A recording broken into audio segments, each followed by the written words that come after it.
नमस्कार, बहुत बहुत स्वागत है आपका आयुर्वेद पर आधारित हमारे इस बेहद खास कार्यक्रम स्वस्थ विचार में। मैं हूं आपके साथ आपका साथी विकास। दर्शकों, स्वस्थ विचार एक ऐसा कार्यक्रम है जिसमें आपको आयुर्वेद से संबंधित जानकारी दी जाती है। आपको आपके रोगों से कैसे निजात प्राप्त करनी है वो सब बातें बताई जाती हैं। और सबसे बड़ी बात तो ये है कि तमाम उन प्राकृतिक संसाधनों का उपयोग करके जिनको हम अक्सर रोज़मर्रा की ज़िंदगी में आम तौर पर इस्तेमाल ज़रूर करते हैं, चाहे वो भोजन के तौर पर या किसी अन्य चीज़ के लिए, उन्हीं सब चीज़ों को हम औषधि के तौर पर कैसे इस्तेमाल कर सकते हैं, उपचारों में उसका प्रयोग हम क्या कुछ कर सकते हैं, वो सारा विषय आपको इस कार्यक्रम के माध्यम से आप तक पहुंचाया जाता है ताकि आप अपने आप को स्वस्थ और तंदुरुस्त रख सकें। इस कार्यक्रम का मुख्य उद्देश्य यही है कि हम आपके अंदर वो जागरूकता उत्पन्न करें आपके स्वास्थ्य, आपकी सेहत के प्रति, क्योंकि निरोगी काया ही सर्वश्रेष्ठ एक इस तरीके का वरदान होता है जिसको हर एक मनुष्य की चाहत होती है प्राप्त करने की। लेकिन वो तभी संभव है जब हम स्वयं से जागृत होंगे। कोई अलग से चमत्कार नहीं होगा हमारी सेहत के लिए, हमें खुद ही उसके लिए परिश्रम और श्रम करना होगा। ये तमाम जानकारी आपको इस कार्यक्रम में दी जाती है और इन सभी विषयों में हमारा मार्गदर्शन करते हैं जाने माने आयुर्वेद के ज्ञाता गायत्री सिद्ध पंडित श्री लक्ष्मण दास रतन भारद्वाज जी। चलिए सबसे पहले गुरु जी का स्वागत करेंगे, कार्यक्रम की शुरुआत करते हैं। गुरु जी बहुत बहुत स्वागत है, नमस्कार। चलिए आगे बढ़ते हैं कार्यक्रम में और शुरू करते हैं अपने नए विषय पर चर्चा। गुरु जी, आज के इस अंक में हम बात करने जा रहे हैं एक ऐसे रोग के बारे में जिसे संज्ञा दी जाती है गुप्त रोगों की। यानी चाहे वो पुरुष हों, अपने साथी के सामने शर्मिंदगी महसूस करते हैं, गृहस्थ जीवन को जो खुशहाल तरीके से जीना चाहिए वो नहीं जी पाते हैं, या परिवार को बढ़ाने के लिए जो क्रियाकलाप होते हैं उनमें कहीं ना कहीं उनको प्रॉब्लम महसूस होती है। तो सबसे पहले मैं यह जानना चाहूँगा कि आखिर एकाएक इस तरीके की जो समस्याएं हैं वो उत्पन्न होने के कारण क्या हैं, और अगर इस तरीके की दिक्कतें होती हैं तो उससे और कौन कौन से साइड इफ़ेक्ट्स उत्पन्न होते हैं? देखिए, मर्द को औरत के पार शर्मिंदगी तब होती है जब उसके अंदर जो मर्दानगी समाप्त हो जाए जी। और आज पूरे संसार के अंदर मेडिकल साइंस में इसकी कोई दवाई नहीं बनी। और जो हमारे आयुर्वेद, यूनानी, होम्योपैथी, नेचुरोपैथी, वैद्य तो बहुत बड़े बड़े करते हैं, खर्चे भी खूब करवाते हैं, परंतु उसमें सफलता पूरी नहीं है। टेम्परेरी रिलीफ, कुछ समय के लिए। और इसका मेन कारण होता है कि जब लड़का 14 से 15 साल की उम्र में जाता है और गलत सोसाइटी के अंदर वो पड़ जाए तो उसके साथ ये दुर्दशा होती है जी। जितने में उसका शादी का टाइम आता है उतने में वो कंडम हो जाता है। अब इस शर्मिंदगी से बचने के लिए और मर्द से मर्द बनने के लिए गाय के दूध का दही एक नंबर का उपहार है। परंतु नशे आपको छोड़ने पड़ेंगे। कहीं भांग पी रहे हैं, शराब खा रहे हैं, अफीम खा रहे हैं, ये नशा इसके साथ नहीं चलेगा। तो आप हर रोज़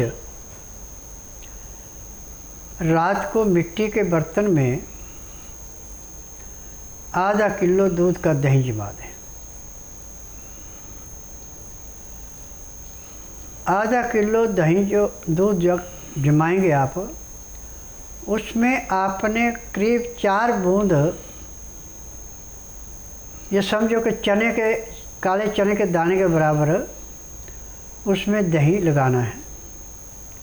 अच्छी तरह हिला के, सर्दी का मौसम है तो उसके ऊपर गर्म कपड़ा रख देना, और गर्मी का मौसम है तो उस बर्तन के नीचे किसी बर्तन में पानी रख देना जी। तो दही जो आपका जमेगा वो खट्टा नहीं होगा, मीठा दही होगा। और सुबह फ्रेश होने के बाद दांतन कूड़ा करके आपने इस दही को खाना है। और दही को खाने के लिए आधा किलो को आपको कम से कम 1 घंटे का समय लगाना पड़ेगा। बिल्कुल अच्छी तरह मुंह में डाल के जैसे रोटी चबाते ऐसे दही को चबा चबा के खाना है। तो जैसे ये गले की लाड़ के साथ अंदर जाएगा तो इससे जो आपके अंदर शुक्राणुओं की कमी थी, वीर्य के अंदर कमी थी, वो बड़ी तेज़ी से ऐसे तैयार होगा जैसे वर्षा ऋतु में बंजर ज़मीन पे नमी आने पे हरियाली छा जाती है, ऐसे उसमें वीर्य की बढ़ोतरी होगी। वीर्य को बढ़ाने के लिए दही एक किस्म का अमृत के समान है, परंतु इसमें संयम रखना बड़ा ज़रूरी है। जो आदमी नपुंसक हो चुका है उसको 3 महीने का परहेज करना पड़ता है ब्रह्मचार्य का। और गंदी पिक्चरें, गंदी सोबत में बैठना बिल्कुल मना है।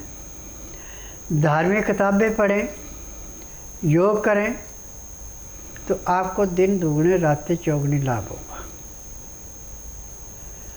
परंतु यदि आपको थोड़ी सी मर्दानगी आना शुरू हुई और आप औरत के बाद भाग गए तो अब ज़िंदगी में दोबारा आपको मर्दानगी नहीं आएगी। इस बात पे विशेष ध्यान देना। और आपके पास दही का इंतज़ाम नहीं हो रहा है, सिर्फ लस्सी आपको मिल रही है, तो फिर आप ऐसा कीजिए कि लस्सी के 1 गिलास में 1 चम्मच अश्वगंधा और स्थावर पीस के मुलायम करके घोल दें। अब उसको पीना आपने 1 गिलास पीने में आपने आधे घंटे का समय लगाना है। उसके बाद 5 मिनट के लिए आप वज्रासन बैठ जाएं। 5 मिनट के बाद फिर आप कम से कम 10-15 मिनट सैर करें। उसके बाद जो भी आपने घर का कार्य करना उसको करें। अब इसके लेने के 2 घंटे के बाद आप पेट भर के खाना खा लें। खाना जो आपने खाना उस आटे की चोकनी निकाली हो, छिलका उस नाज का साथ में हो आटे के जिसकी रोटी खानी, और ताज़ी रोटी खानी है। रोटी के साथ आप सब्जी दाल जो भी खाएं वो भी ताज़ी गर्म खानी है। और दाल में सब्जी में छौंक नहीं लगाना, उसमें लहसुन प्याज अदरक काला नमक काली मिर्च जीरा अजवाइन भून कर पीस के उसमें मिलाने हैं। अब रोटी आपने ग्राइंडर नहीं खानी, इसको मसल के खाना है। और इसके साथ भी आप 1 गिलास लस्सी का जरूर पिए। और रात्रि का खाना सूर्य अस्त होने से 2 घंटे पहले खा लें। खाना खाने के बाद दांतन कूड़ा करके 5 मिनट के लिए वज्रासन बैठ जाएं। उसके बाद कम से कम आधा घंटा आप टहलते रहें। आधे घंटे के बाद आप आराम से बैठें, चाहे कोई धार्मिक सीरियल देखें, चाहे धार्मिक किताबें पढ़ें, चाहे आप परिवार में आड़ पड़ोस में रिश्तेदार में बातचीत करें। ठीक रात 9 बजे सो जाएं। सुबह 4 बजे उठ के आपका पेट एकदम ऐसे साफ होगा जैसे सिर से बोझा फेंका। उसके बाद दांतन कूड़ा करके आधा घंटा कपालभाति, 15 मिनट भस्त्रिका, 8-10 बार अग्निसार, 15-20 बार उज्जयी, 25-30 बार ब्राह्मणी, 1 घंटा लोन रोन करना अति आवश्यक है, तो आपको पूर्ण लाभ होगा। उसके बाद यदि आपके पास टाइम है तो 2-2, 4-4 मिनट मंडूकासन, पवन मुक्तासन, गौमुखासन, शवासन, सर्वांगासन, हलासन, शीर्षासन, इतनी क्रियाएं जरूर कर लें। अब मैं आपको दावे से कह सकता हूं कि जब तक आपके शरीर के अंदर सांस है तब तक आपको औरत के पास जाके शर्मिंदगा नहीं होना पड़ेगा। हाँ, मेरा नाम विद्योत्मा पांडे है और मैं महिपालपुर से आई हूँ। और 3-4 साल से मुझे बहुत ज़्यादा बैक में पेन था और हाथ में दर्द था, हाथ उठता नहीं, मुट्ठी बंद नहीं, खुलती नहीं थी ठीक से, और अच्छी तरह नींद भी बहुत कम थी।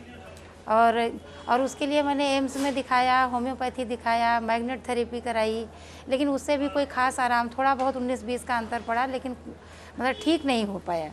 तो फिर उसके बाद जो है मैंने टीवी में देखा, गुरुजी के बारे में सुना, और फिर मैं यहाँ पर सबसे पता करते हुए और फिर तब मैं यहाँ पहुँची।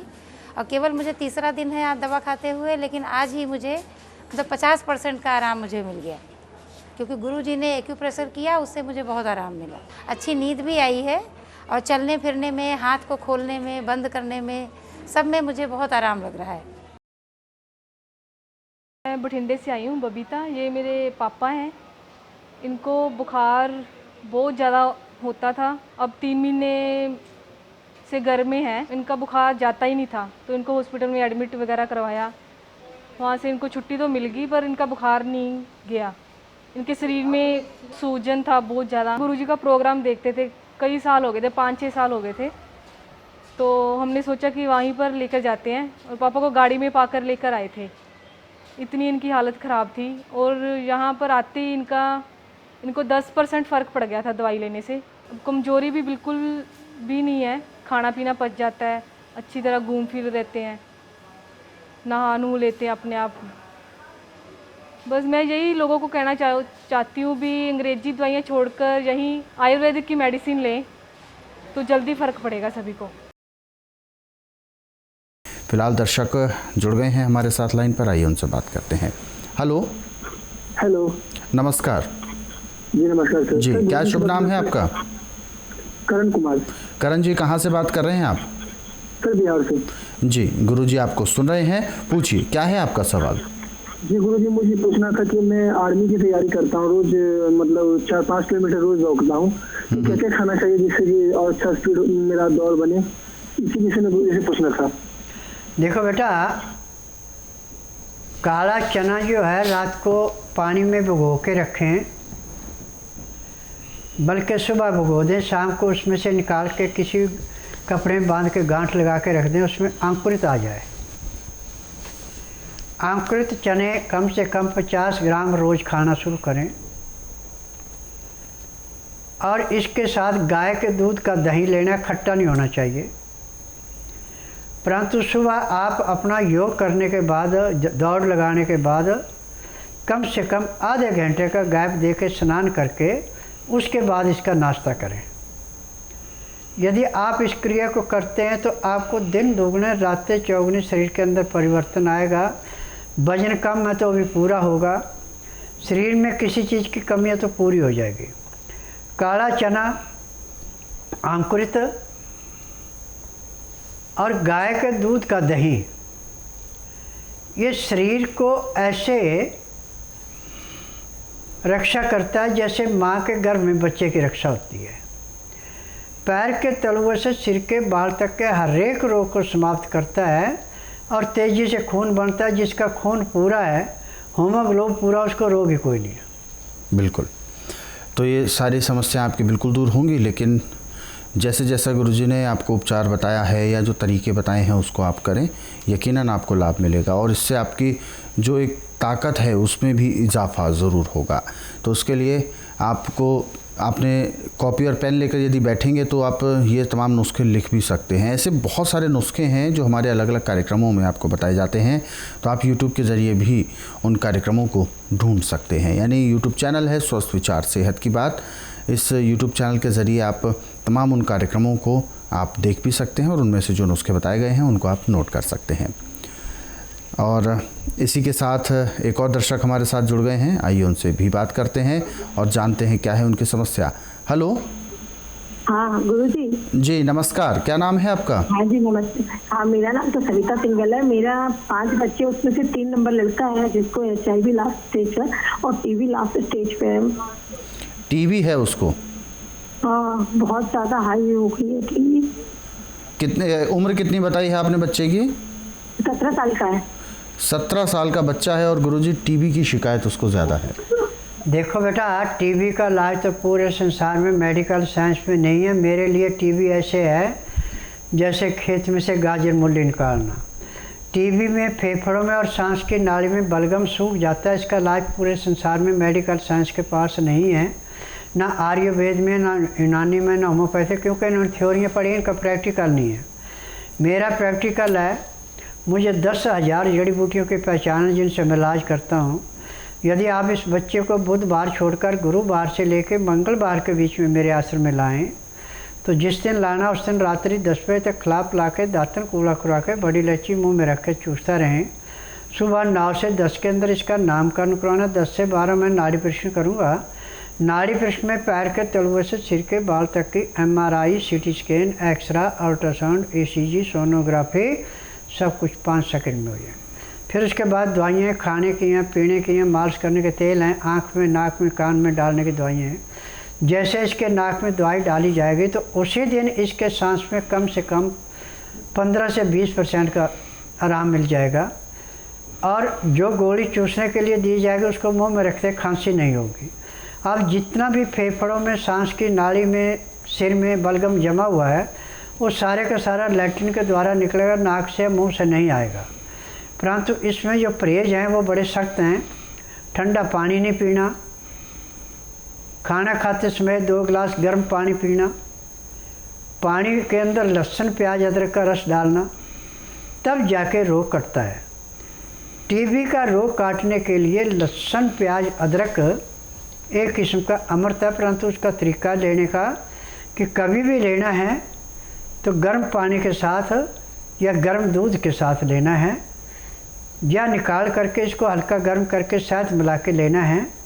तो टीबी ऐसे ख़त्म होती है जैसे कूड़े करकट के ढेर को माचिस की तिल्ली जला के समाप्त करती है। बिल्कुल। तो इसी के साथ एक और दर्शक हमारे साथ जुड़ गए हैं, आइए उनसे बात करते हैं। हेलो। हाँ, नमस्कार। जी, क्या नाम है आपका? मेरा नाम प्रत्युष आनंद है। कहाँ से बात कर रहे हैं आप? बिहार से बात कर रहे हैं जी। हाजीपुर से। बिल्कुल, आपको गुरुजी सुन रहे हैं, पूछिए क्या है आपका सवाल? हाँ गुरुजी, वही पूछना था कि हाइट कितने एज तक बढ़ सकती है और हाइट बढ़ सकती है कि नहीं बढ़ सकती है? देखो बेटा, हाइट 20 साल तक बढ़ती है, 20 साल के बाद नहीं बढ़ती। कहीं गलत एडवर्टाइजमेंटों से दवाइयाँ लेके खाएंगे, पैसा बर्बाद करने का, शरीर बर्बाद करने का है। वो जो असली हाइट है वो 12 साल से लेके 15 साल के अंदर तो बड़ी तेज़ी से बढ़ती है, फिर 15 से 20 तक मीडियम बढ़ती है और 17 से 20 तक बहुत कम बढ़ती है।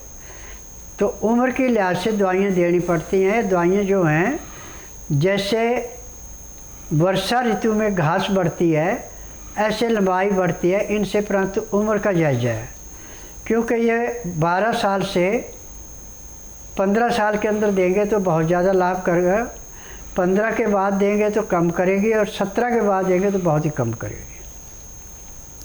तो बिल्कुल आपकी जो हाइट से संबंधित जो प्रश्न था उसके लिए गुरुजी ने सलाह दी है, और केवल आप ही को नहीं, सभी दर्शकों को जो हमारे इस कार्यक्रम को देख रहे हैं सभी के लिए ये हिदायत है कि कभी भी आपके घर में कोई बच्चा है या एक उम्र की ओर वो बढ़ रहा है तो शुरू में ही उसको ध्यान दें कि उसकी हाइट क्या उसके उम्र के मुताबिक बढ़ रही है, और यदि नहीं तो तुरंत उस पर गौर करें और तुरंत उसके उपचार के लिए मतलब थोड़ा सा गंभीरता आप ज़रूर दिखाएं। जहां भी आपकी लापरवाही हुई और बच्चा अपनी उम्र सीमा जो होती है उससे पार हो जाता है तो कहीं ना कहीं हाइट बढ़ना बंद हो जाती है, क्योंकि हड्डियां मजबूत हो जाती हैं और जिस वजह से फिर हाइट बढ़ पाना बहुत ज़्यादा असंभव सा हो जाता है। तो इसीलिए आप सभी को ये सलाह दी गई है कि बच्चा जब 14-15 साल का होता है तभी से उसकी हाइट बढ़ाने के उपचार किए जाएं तो ज़्यादा उसमें इजाफा मिल सकता है। अधिक जानकारी के लिए आप हेल्पलाइन नंबर्स पर कॉल भी कर सकते हैं, नंबर आपकी टीवी स्क्रीन पर है। एक दर्शक और जुड़ गए हैं हमारे साथ लाइन पर, आइए उनसे भी बात करते हैं और जानते हैं क्या है उनकी समस्या। हेलो। हेलो, नमस्कार, क्या शुभ नाम है आपका? छत्तीसगढ़ से बोल। हेलो, मैं पूनम शर्मा बोल रही हूँ। पूनम जी, कहाँ से बात कर रही हैं आप? मैं छत्तीसगढ़ से बोल रही हूँ जी, अपना सवाल पूछिए, गुरुजी सुन रहे हैं आपको। मैं अपने बच्चे के बारे में पूछना चाहती हूँ। मेरा बच्चा 3 साल का है जी। वो बहुत चिल्लाता है, अपने से कुछ खाता नहीं है, कुछ बोलता नहीं है, और उसका लेफ्ट पैर और लेफ्ट हाथ बहुत कम यूज करता है, और लेफ्ट पैर का ना जो एंकल जॉइंट है वहाँ पे बेंड कर देता है जब खड़ा होता है कुछ सहारे के बल तो, और चलता भी नहीं है। लार भी बहुत निकलता है और जब गुस्सा होता है ना तो एकदम सिर पटकता है। यानी एड़ी उठाकर चलता है? हाँ, एड़ी उठा के चलता है, सहारे के बल चलेगा तो अपने से नहीं चलता। जी जी जी। 3 वर्ष का हो गया है बच्चा। देखो बेटा, ये आपके पेट का नुक्स है। जब आपके पेट में था आपने ठंडी चीज़ों का सेवन अच्छा किया है, जो इसके दिमाग की नसों के अंदर नज़ला जमा हुआ है, ये उसकी देन है। इसका पूरे संसार में मेडिकल साइंस में इलाज नहीं है, मेरे पास इलाज है। आपने कई इंटरव्यू देखे होंगे जिन बच्चों को डॉक्टर ने जवाब दे दिया था कि ठीक नहीं होंगे। आज वो बच्चे बिल्कुल तंदुरुस्त हैं और जो नॉर्मल बच्चे थे उनसे तेज़ उनकी मेमोरी है आज। तो आप ऐसा करें, यदि बच्चों को पूर्ण रूप से स्वस्थ करना है तो बुधवार छोड़कर गुरुवार से लेकर मंगलवार के बीच में इसको मेरे आश्रम में लाइए। जिस दिन आश्रम में लाना उस दिन रात्रि 10 बजे तक खिला पिला के दातन कूड़ा खुरा के सुला दें। सुबह जब तक नाड़ी परीक्षण किया, चाहे रोए चिल्लाए जो मर्जी करे, पानी की बूंद भी पीने को नहीं देनी। 9 से 10 के अंदर इसका नामकरण कराना। 10 से 12 मैं नाड़ी परीक्षण करूँगा। नाड़ी परीक्षण में पैर के तलुओं से सिर के बाल तक जो भी इसके अंदर कमियां दवाइयाँ दी जाएंगी। दवाइयाँ खाने की हैं, दवाइयाँ पीने के, मालिश करने के तेल हैं, आँख में नाक में डालने की दवाइयाँ हैं। और यदि ये दवाई आप नियम से देते हैं, परहेज करते हैं और जिस दिन लाते हैं उस दिन मालिश भी करते हैं और शाम को 3:30 बजे तक रुकते हैं, तो उसी दिन बच्चे के अंदर 10% आराम तो ज़रूर मिलेगा। दर्शकों, हमारे इन कार्यक्रमों को आप अपने सरल सुविधाजनक समय पर देखना चाहते हैं तो YouTube के ज़रिए भी देख सकते हैं। हमारा YouTube चैनल स्वस्थ विचार सेहत की बात, इस YouTube चैनल को आप सर्च करें, सब्सक्राइब करें और इन कार्यक्रमों को ज़रूरतमंदों तक शेयर ज़रूर करें। फिलहाल कार्यक्रम में वक्त इशारा कर रहा है विराम देने का। गुरु जी, आप हमारे स्टूडियो में आए, कीमती मार्गदर्शन दिया, बहुत बहुत धन्यवाद। नमस्कार। दर्शकों, आज के इस विशेष कार्यक्रम में बस इतना ही। आप सभी लोग स्वस्थ रहें, निरोगी रहें, इन्हीं शुभकामनाओं के साथ हम आपसे लेंगे इजाज़त। अगले अंक में आपसे फिर होगी मुलाकात एक नए विषय के साथ। तब तक के लिए मुझे दीजिए आज्ञा। नमस्कार।